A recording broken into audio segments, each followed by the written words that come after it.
How's it going, everybody? My name is Victor Valdivia from Compton, California, and we're here in beautiful San Pedro doing a video photo shoot for my 1990 Suburban that it's been a long-going battle back and forth doing a build on it, and going to show you a little bit about the products and everything that went on in the build. So originally started off with the build as a kind of a daily driver. I wanted to build something that I can take the family out camping and whatnot, and what you see here is actually what wound up being the outcome of it. A little bit overkill, but wound up being really what I had envisioned.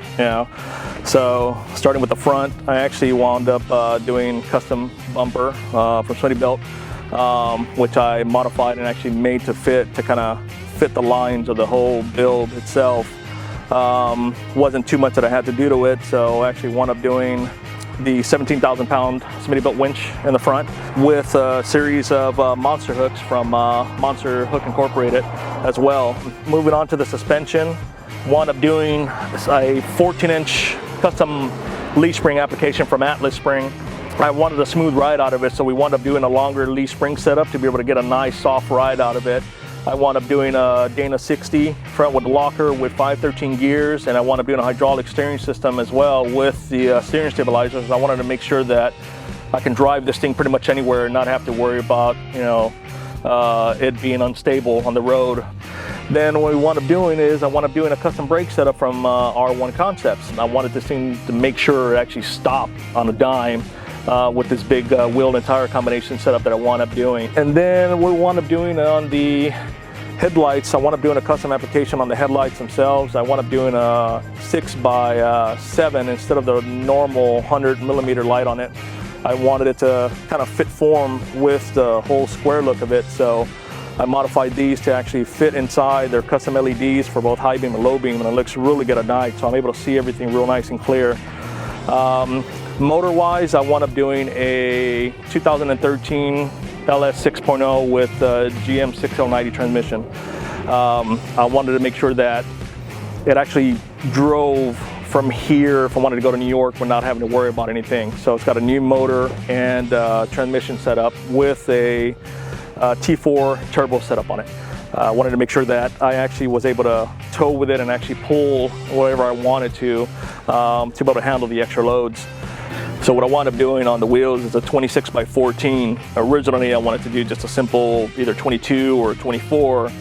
We're like, you know what, let's go something bigger and see what everybody else is doing. Not on the older vehicle, but we wound up doing a two-piece wheel, billet combination GD4, a concave style look, and then we wound up wrapping it around in 40, 1550, 26s, Fury off-road tires.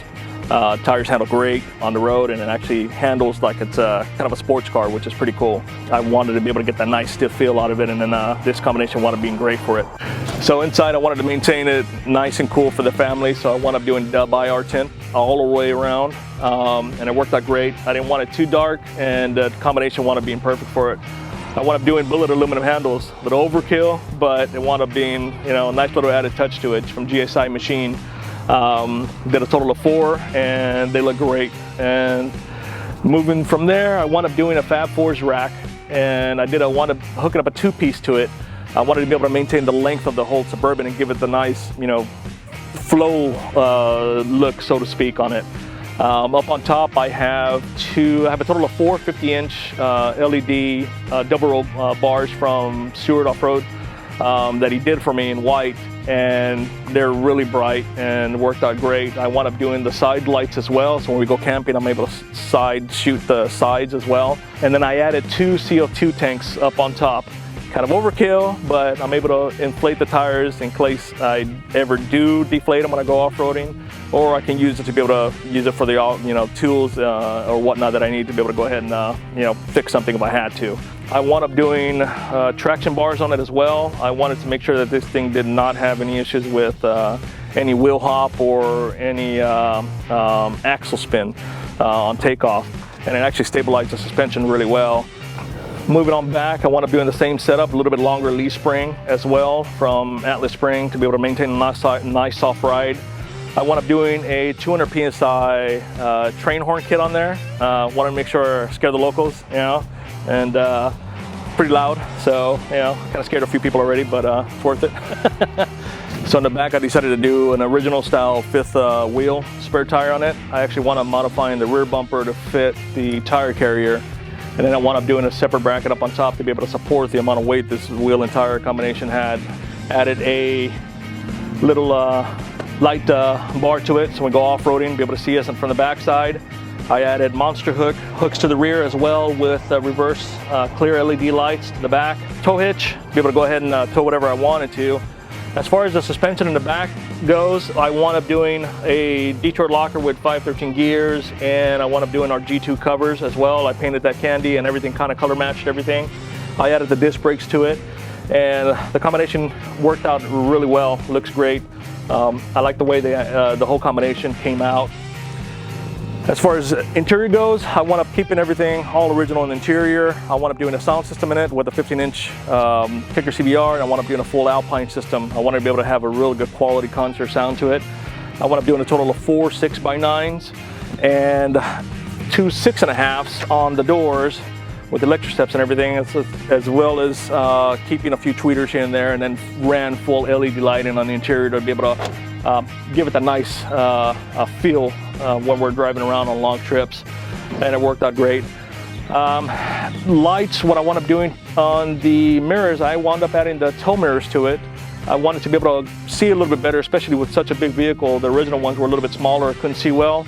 I wound up doing 2015 model year tow mirrors with the added signal lights and the park lamps on it as well that my buddy Richard did.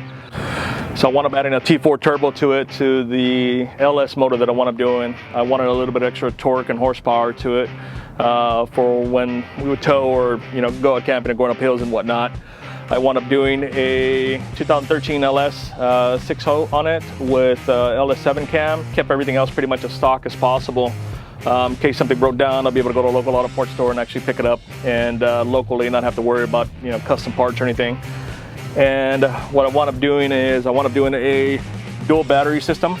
So I have one smaller one which is strictly for the starter, and I wound up doing a main one for the accessories and the sound system, Odyssey batteries. So it's got duals in there.